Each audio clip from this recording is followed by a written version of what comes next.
Hello, c'est Célia.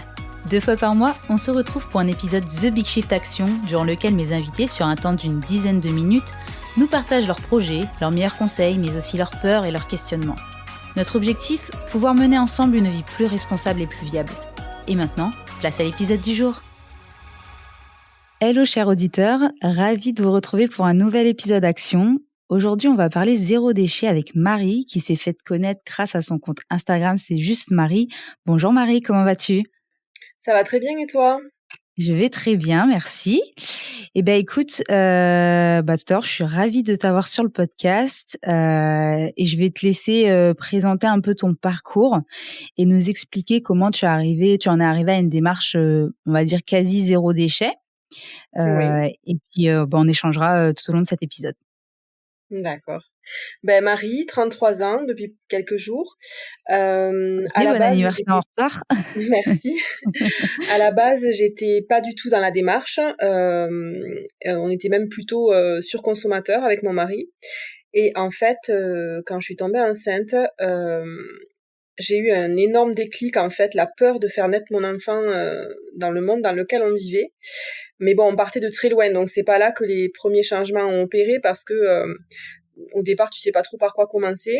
Mhm. Et puis, étape par étape, en fait, on a changé totalement notre façon de consommer en douceur.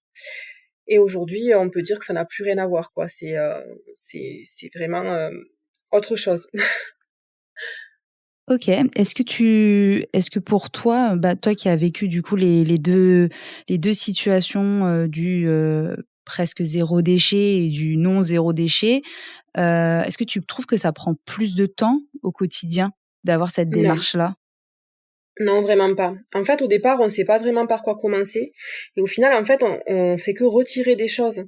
Donc, en fait, on retire des choses qui nous prenaient du temps. Et donc, on gagne du temps avec nos enfants. Moi, j'ai changé de travail parce que, ben, du coup, j'ai besoin de moins gagner d'argent. Puisque je consomme beaucoup moins. Enfin, c'est vraiment une démarche qui Mhm. arrive petit à petit, mais je trouve qu'au départ, on s'en fait toute une montagne parce qu'on cuisine maison, ça prend du temps, on fait ses produits, donc ça prend du temps, mais en fait, au final, ça devient une routine qui s'installe et c'est des automatismes et au final, ça prend pas du tout de temps, ça simplifie la vie en fait. Ok. Donc comme tu dis, finalement tes dépenses elles ont diminué. Oui. Ok. Déjà, le poste le plus important, je pense, ça va être les vêtements. Mhm. Aujourd'hui, moi, je m'habille 80% d'occasion. Mon mari beaucoup moins, mais il consomme beaucoup moins. Du coup, c'est pas gênant. Il s'achète parfois des choses neuves, mais il consomme beaucoup moins. Donc, ça se ressent. Et Mhm. mes enfants, j'en ai deux. Ils sont presque à 100% d'occasion, vu que je pense qu'il y a que les sous-vêtements et les chaussures que j'achète en neuf. Donc, quand on se rend compte du budget que c'est un enfant qui grandit et à qui il faut racheter des vêtements à chaque saison, déjà, on fait des économies de fou. Alors que mon fils, quand il est né, je me souviens, il avait des vêtements qu'il mettait même pas tout neufs que j'ai vendus avec des étiquettes, quoi. Donc c'est vraiment fou. Ouais, c'est sûr. Quand on y pense, c'est juste hallucinant, quoi. Et après, sur la nourriture, on achète beaucoup moins de transformés et les produits bruts, ça coûte moins cher que des produits transformés. Avec le prix d'un paquet de gâteaux, moi, je fais des gâteaux pour la semaine, quoi. Donc vraiment, au niveau du budget, on s'y retrouve, quoi. Ok, donc du coup, si je comprends bien, c'est euh, entrer dans cette démarche, on fait des économies, donc on a besoin de moins de travailler. Moins travailler, ça veut dire plus de temps, finalement, C'est pour ça. encore plus être dans cette démarche, puisqu'on fait beaucoup de choses soi-même. C'est ça. Finalement, tu as un peu adopté enfin, tu es dans une décroissance. Oui, je pense qu'on est vraiment dans une décroissance. Après, moi, ce qui est particulier, c'est que je suis quand même créatrice de contenu sur Instagram. Donc, je fais la promotion de produits, mais de choses du quotidien, en fait, des choses qui sont utiles, etc. Donc, on continue de consommer des choses. Je vais pas dire qu'on consomme plus rien, mais c'est une autre façon de consommer. On va regarder la provenance, que ce soit, par exemple, Made in France, ou si ça vient d'ailleurs, que ce soit Fairtrade, si c'est de la nourriture. Euh, voilà, c'est pas ne plus consommer ou être carrément en décroissance, c'est juste vraiment consommer autrement, quoi. Mhm. D'accord. Et est-ce que tu penses que tes enfants pourraient peut-être là, ils sont peut-être jeunes, mais au moment peut-être de l'adolescence, où on est souvent, très influençable et influencé, ils pourraient, on va dire, c'est un terme fort, mais souffrir du fait de peut-être pas avoir des choses neuves, ce genre de choses. Est-ce que c'est quelque chose auquel tu as pensé? Pour nous, adultes, ça a été, compliqué de changer. Parce qu'on OK. avait des mauvaises habitudes, des habitudes, d'avant, et cetera. Les enfants, ils sont nés là-dedans. Donc en fait, Mmh. pour eux, c'est logique, hein. Souvent, quand ils mettent un vêtement, ils me disent: «Ah, c'était à qui avant?» Parce qu'ils ont l'habitude que telle copine, elle me donne un sac, et cetera. D'accord. Pour eux, c'est un jeu, c'est rigolo. Après, je me doute qu'à l'adolescence, moi, je travaille dans un collège, je suis à ESH, et donc Mmh. je vois à quel point, les enfants peuvent faire par mimétisme comme les copains. Mmh. Donc je me dis qu'on passera par là, mais que les bases, elles sont ancrées et que forcément ils y reviendront en fait. J'ose espérer ça et j'ai voilà, j'espère que ça arrivera. OK, bon écoute, c'est ce qu'on te souhaite, mais il y a pas de raison en effet, quand on grandit, avec certaines habitudes, en général, on n'a pas de problème à ce que ça suive derrière et en effet, ça sera sûrement logique pour eux de ne pas mettre Oui, des ils vêtements réfléchissent neufs pas du et tout comme nous quoi. Et oui, vraiment voilà. ils ont un raisonnement sur plein de choses, sur l'écologie, etc., qui est naturel en fait. Mmh. D'accord.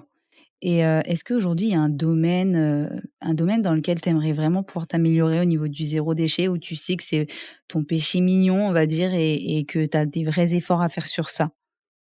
Alors, je bois du café et je mange du chocolat, donc forcément, ça vient de très loin, donc c'est un peu incohérent quand on y pense. Alors, du coup, on se console en disant qu'on consomme Fairtrade, et cetera, mais ça change pas, je pense que c'est une excuse qu'on se donne, quoi. Mais après, je me dis, on vit tellement dans la mondialisation que est-ce qu'il y a des choses on peut vraiment se passer à part aller vivre, à la campagne et être autonome en tout, je me dis qu'en fait, on est arrivé à quelque chose d'assez logique et d'assez, on a trouvé un équilibre, en fait, on va dire. Mmh. D'accord. Voilà. Et c'est quoi, si par exemple, moi, je te disais, Marie, j'ai envie de rentrer dans cette démarche de zéro déchet. C'est quoi la première étape à faire? Est-ce que c'est de regarder ces posts, les posts sur lesquels on est peut-être les plus mauvais et sur lesquels c'est le plus facile d'agir? Comment tu t'y prendrais? Comment tu me conseillerais? Alors déjà, en fait, je te dirais de pas te mettre la pression parce qu'en Mmh. fait, j'ai trop vu au départ, quand je partageais sur ma page Instagram, en fait, je donnais des conseils comme ça et alors c'était pas que je faisais ma madame je sais tout parce que je suis pas du tout comme ça, mais en fait, j'avais une idée en tête et c'était celle-là. Mais en fait, on a tous notre vécu, on a Mmh. tous, une façon de vivre, des contraintes, et cetera, et donc en fait, il faut que chacun commence par ce qui va être le plus simple pour lui ou elle, en fait. Par exemple, si tu as un boulot à temps plein, que tu rentres très tard, que tu as 2 heures de métro le matin, 2 heures de métro le soir ou des trucs comme ça, je vais pas te dire, cuisine maison. Par contre, je vais te dire, c'est quoi ta banque?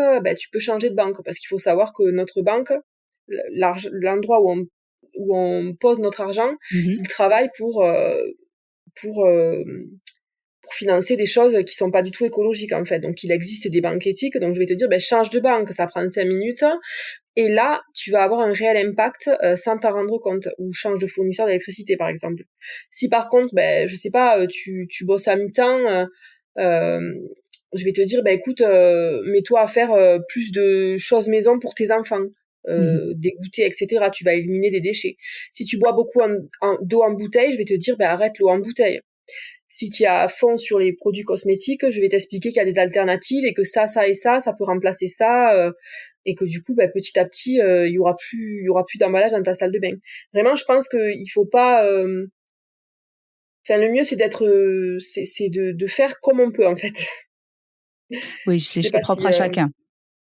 Oui, voilà, vraiment pas se mettre la pression. Il y a parce qu'après, pour des personnes, ça devient une charge et ça rend les gens même malheureux en fait, parce que Mmh. et je peux les comprendre parce qu'en fait, quand on a le déclic de vouloir consommer moins, etc., quand on consomme, il y a un moment où on a un mal-être, alors qu'en fait, si on fait cette démarche, c'est pour être mieux. Donc, je pense que le premier truc, c'est de pas se mettre la pression et de faire petit à petit. Et au fur et à mesure qu'on adopte un geste, de toute façon, il est adopté. Donc après, on peut faire que mieux derrière, en fait. Mais si on y va en douceur, si on change tout d'un coup, forcément, il y aura un retour en arrière, quoi. Ok, ben ça me permet de faire la transition sur une phrase que tu m'avais dite quand on s'était eu au téléphone, qui était que tu me parlais du zéro déchet sans culpabiliser. Donc finalement, Oui, ça revient exactement un peu à ce que tu viens de dire. c'est ça. Est-ce qu'il y a un message particulier du coup que tu souhaiterais faire passer à nos auditeurs pour conclure cet épisode? Ben en fait, ce que je pense, c'est que il faut que chacun à notre niveau, on fasse ce qu'on peut faire, ce qu'on arrive à faire. Que ben la pollution, c'est quelque chose de plus global au niveau planétaire, etc. Et il y a des choses sur lesquelles on ne peut pas influer, qu'on ne peut pas influer. Mais par contre, sur notre consommation, notre façon de consommer au quotidien, et nous à notre niveau de produire moins de déchets et de consommer vraiment en conscience, euh, ça permettra de faire avancer les choses dans tous les cas. Eh ben, écoute, c'est une très belle conclusion. Je te remercie une nouvelle fois d'être passé sur le podcast. Et puis, bah, je te dis à très vite. Avec plaisir, à bientôt. Voilà, j'espère que cet épisode t'a plu. N'hésite pas à laisser 5 étoiles sur Spotify ou 5 étoiles et un commentaire sur Apple Podcast pour toucher encore plus de monde. N'oublie pas, c'est lorsque l'on agit ensemble que nos actes ont un impact. À très vite pour le prochain épisode.